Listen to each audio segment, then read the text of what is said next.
C'était une de ces nuits parisiennes où l'air était doux et l'atmosphère empreinte d'un calme rare. Nos parents étaient partis pour un voyage improvisé, et pour la première fois depuis longtemps, je me retrouvais seule avec mon frère jumeau, Julien, dans l'appartement familial situé près du canal Saint-Martin.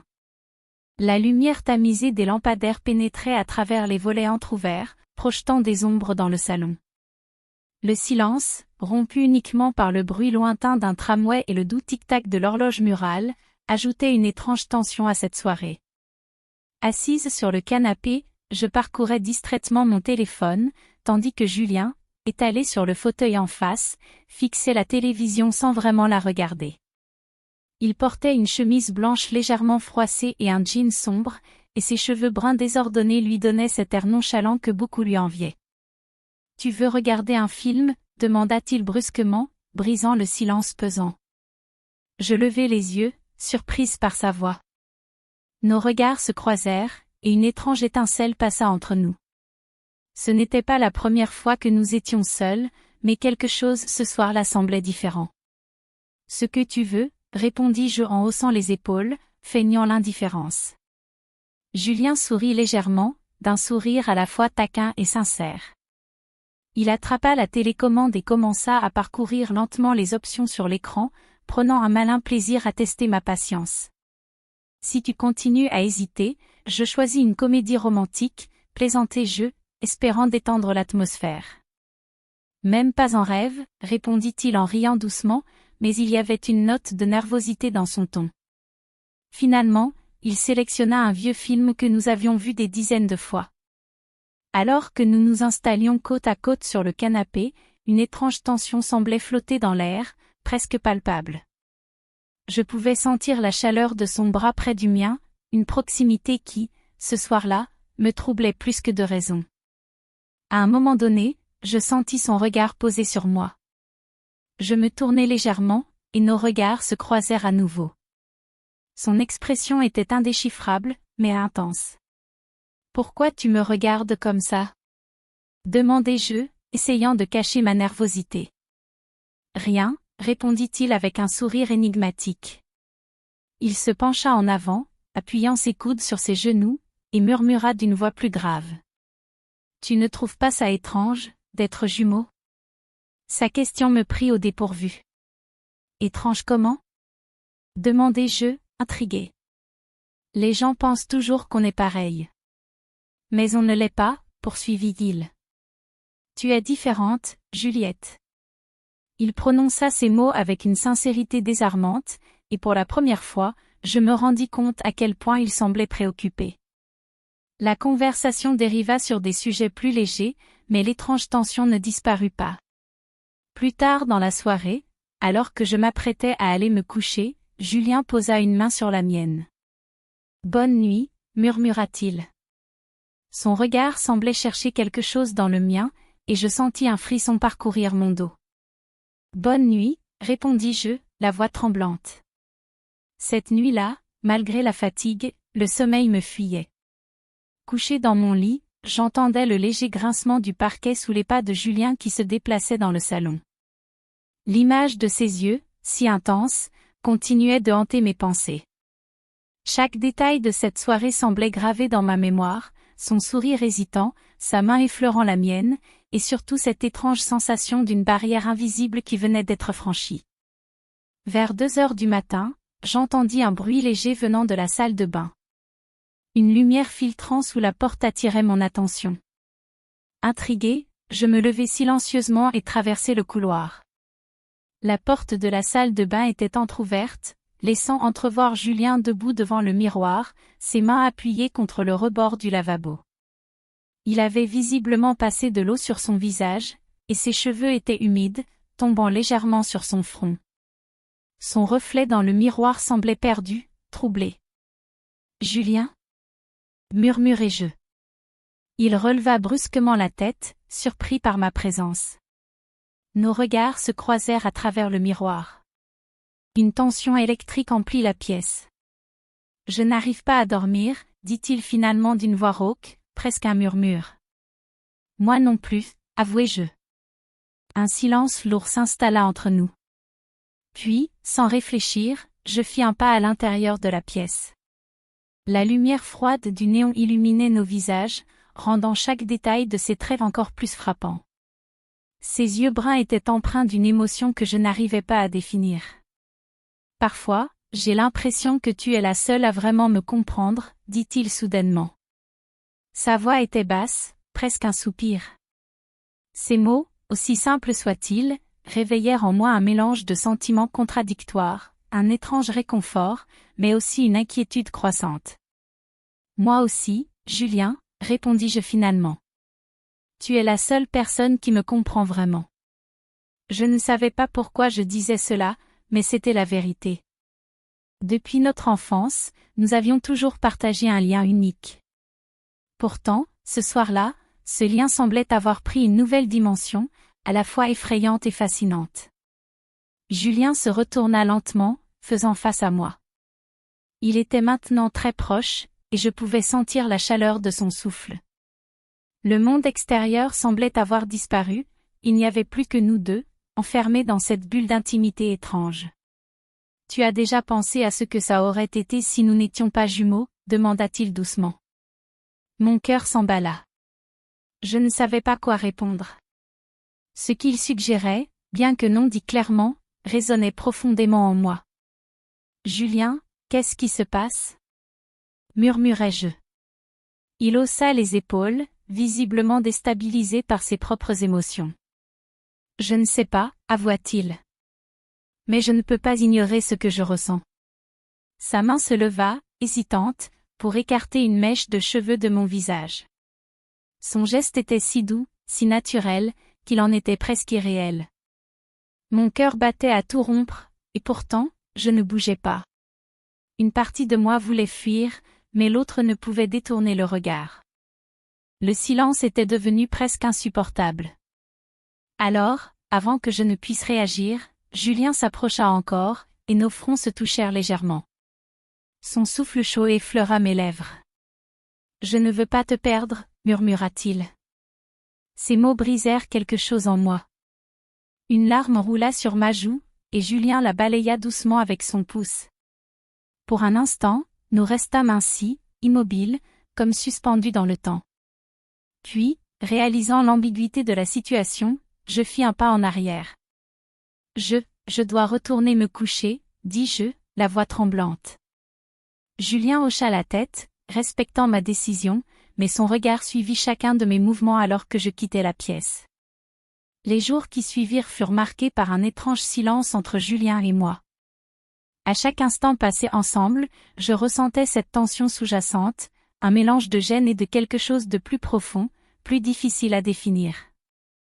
Nous n'évoquions pas ce qui s'était passé dans la salle de bain cette nuit-là, mais il était évident que nous y pensions tous les deux. Un soir, alors que le soleil se couchait sur Paris et que la lumière dorée baignait notre appartement, Julien proposa que nous dînions ensemble. « Ce serait bien qu'on parle un peu, » dit-il doucement. « Juste toi et moi. » J'hésitai, mais sa voix, empreinte de sincérité, me convainquit.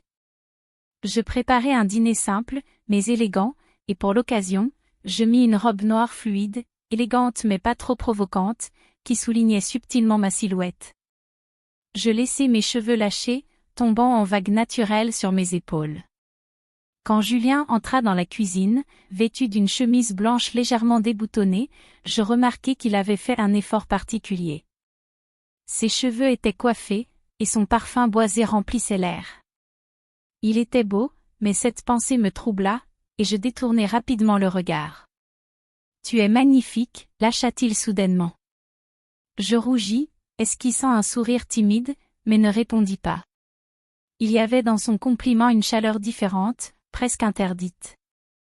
Nous dînâmes en silence pendant quelques minutes, brisant la glace avec des banalités. Mais rapidement, Julien aborda le sujet que je redoutais. « Juliette, il faut qu'on parle de ce qui se passe entre nous. » Je posai ma fourchette, le regardant droit dans les yeux. Son sérieux me déstabilisa. « Il ne se passe rien, Julien, » répondis-je, tentant de paraître ferme. « Arrête, » répliqua-t-il doucement.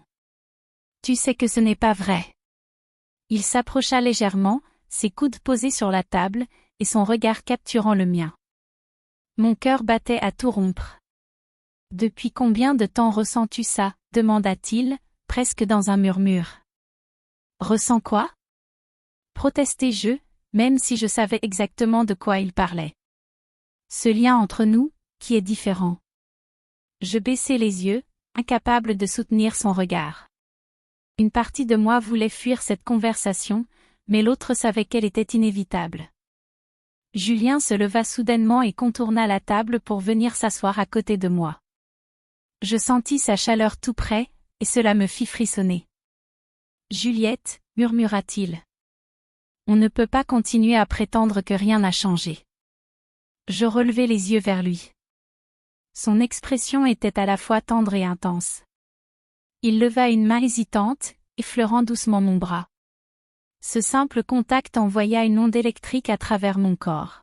« Julien, on ne peut pas, » dis-je faiblement, mais mes paroles semblaient manquer de conviction. « Pourquoi pas ?» répondit-il, sa voix empreinte d'une douleur sincère. « Qui peut décider ce qui est bien ou mal entre nous ?» Son regard était brûlant, et je sentis mes défenses se fissurer. Il se pencha légèrement, réduisant la distance entre nous. Ses lèvres étaient si proches des miennes que je pouvais sentir son souffle. « Juliette, je… » Avant qu'il ne puisse finir sa phrase, je me levai précipitamment, renversant presque ma chaise. « Je dois y aller, » dis-je rapidement, évitant son regard. Je me précipitai dans ma chambre, fermant la porte derrière moi. Appuyé contre celle-ci, je tentais de calmer mon cœur affolé. Julien ne me suivit pas, mais je pouvais sentir sa présence de l'autre côté de la porte, comme un poids invisible. Les jours qui suivirent furent marqués par une étrange distance entre Julien et moi. Nous évitions soigneusement d'être seuls ensemble, mais cela ne faisait qu'amplifier la tension. Chaque regard échangé était chargé de non-dits, et chaque silence semblait crier plus fort que les mots. Un soir, alors que la pluie battait doucement contre les fenêtres de l'appartement, Julien frappa à la porte de ma chambre. « Juliette, puis-je entrer ?» demanda-t-il, sa voix douce, mais empreinte d'une certaine insistance.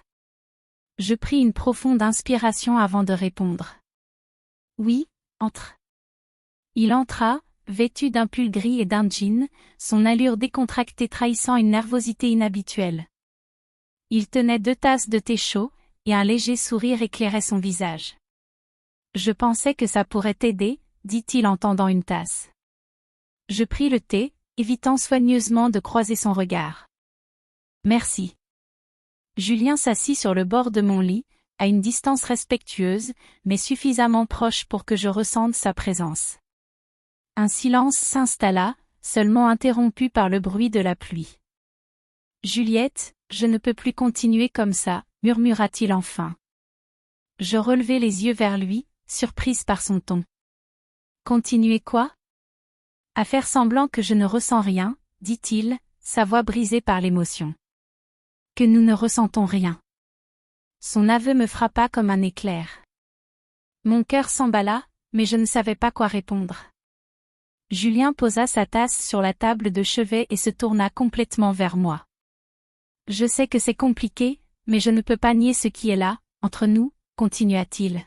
« Julien, ce n'est pas… » « Ce n'est pas possible, » balbutiai-je, mes mains tremblant légèrement. « Pourquoi pas ? Qui peut nous juger ? Nous sommes 2 adultes.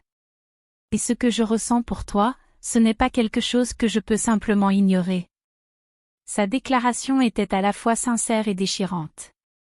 Il se pencha légèrement en avant, son regard capturant le mien. « Juliette, tout ce que je veux, c'est que tu sois honnête avec toi-même. Que ressens-tu ? » Je restai figée, incapable de formuler une réponse. Les émotions tourbillonnaient en moi, un mélange de peur, de désir et de culpabilité. Julien s'approcha encore, ses mains trouvant les miennes. Leur chaleur envahit mes doigts, et je sentis mes défenses s'effondrer. « Je ne veux pas te perdre, » murmura-t-il. « Peu importe ce que tu décides, je serai là pour toi. » Je fermai les yeux, essayant de trouver la force de parler. Mais avant que je puisse dire quoi que ce soit, Julien fit quelque chose d'inattendu. Il se leva, s'éloigna légèrement et ajouta. Je vais te laisser réfléchir. Prends tout le temps dont tu as besoin. Sa retenue, son respect pour mes émotions, me bouleversèrent. Il quitta la pièce, me laissant seul avec mes pensées et le bruit apaisant de la pluie. Les jours suivants furent un tourbillon de pensées. Chaque moment passé en compagnie de Julien, même brièvement, ravivait cette flamme qui brûlait en moi. Mais en même temps, un mur invisible se dressait, constitué de doutes, de peurs et de conventions sociales. Un soir, alors que je lisais dans le salon, Julien entra avec une bouteille de vin rouge et 2 verres. Une dernière tentative de te détendre, dit-il avec un sourire en coin, essayant de briser la tension palpable entre nous. Je souris malgré moi et acceptai son offre. Nous nous installâmes côte à côte sur le canapé, la lumière tamisée de la lampe créant une ambiance presque intime. Le vin, riche et profond, semblait amplifier chaque sensation, chaque émotion. « Juliette, dit-il après un long silence. Je sais que je t'ai mis dans une position difficile. Et je m'en veux. Mais je devais être honnête. » Je le regardai, et cette fois, je ne détournai pas les yeux. Son visage exprimait une vulnérabilité que je n'avais jamais vue auparavant. C'était comme s'il m'offrait son âme, sans attendre de retour. « Julien, ce n'est pas aussi simple, dis-je finalement, ma voix à peine un murmure. Rien de ce qui vaut la peine ne l'est, répondit-il calmement. Mais je veux que tu saches que peu importe ce que tu décides, je respecterai ton choix. Ces paroles résonnèrent en moi. Je réalisai que ce n'était pas seulement une question de désir ou de sentiment. C'était une question de courage, de savoir si j'étais prête à affronter les conséquences de mes choix. Le silence s'épaissit, seulement interrompu par le tintement des verres que Julien posa sur la table. Puis, doucement, il se pencha vers moi, son regard cherchant une réponse dans le mien. « Juliette, murmura-t-il, presque inaudible. Que veux-tu vraiment ?» Je fermai les yeux, laissant les émotions m'envahir. Et puis, avec une clarté soudaine, je pris une décision. Je me tournai vers lui, mes mains trouvant les siennes. « Julien. Je veux l'essayer. Mais lentement. Je ne sais pas où cela nous mènera, mais je veux au moins savoir. » Son expression se transforma, passant de l'incrédulité à un bonheur retenu.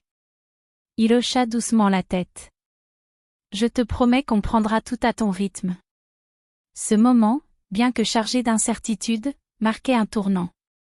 Nous ne savions pas ce que l'avenir nous réservait, mais pour la première fois depuis longtemps, je sentis une étrange forme de paix. Une promesse d'honnêteté, d'exploration et, peut-être, de rédemption.